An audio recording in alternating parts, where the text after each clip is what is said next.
91 కీర్తన. మహోన్నతుని చాటును నివసించువాడే, సర్వశక్తుని నీడను విశ్రమించువాడు. ఆయనే నాకు ఆశ్రయము, నా కోట, నేను నమ్ముకున్న నా దేవుడని నేను యెహోవాను గురించి చెప్పుచున్నాను. వేటకాని ఊరిలో నుండి ఆయన నిన్ను విడిపించును.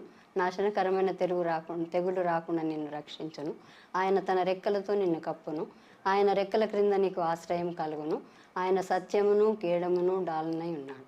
రాత్రివేళ కలుగు భయమునకైనను, పగటివేళ ఎగురు బాణమునకైనను, చీకటిలో సంచరించు తెగులునకైనను, మధ్యాహ్నం అందు పాడుచే రోగమునకైనను నీవు భయపడకుందువు.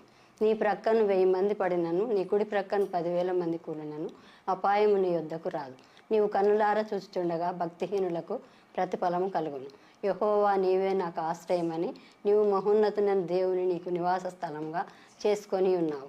నీకు అపాయం ఏమీ రాదు, ఏ తెగులు నీ గుడారమును సమీపించదు. నీ మార్గం అంతటిలో నిన్ను కాపాడుటకు ఆయన నిన్ను గూర్చి తన దూతలకు ఆజ్ఞాపించును. వారు నిన్ను తమ చేతుల మీద, నీ పాదములకు రాయి తగలకుండా వారు ఎత్తుకొందురు, నీ చేతులతో ఎత్తుకొందురు. నీవు సింహములను నాగుపాములను త్రొక్కెదవు, కొదమ సింహములను భుజంగములను అనగద్రొక్కెదవు. అతడు నన్ను ప్రేమించున్నాడు గనుక నేను అతన్ని తప్పించేదను. అతడు నా నామం ఎరిగినవాడు గనుక నేను అతన్ని గనపరచెదను. నాకు మొరపెట్టగా నేను అతనికి ఉత్తరం ఇచ్చేదను. శ్రమలో నేను అతనికి తోడైండెదను. అతన్ని విడిపించి అతన్ని గొప్ప చేసేదను. దీర్ఘాయువు చేత అతన్ని తృప్తిపరచెదను. నా రక్షణ అతనికి చూపించి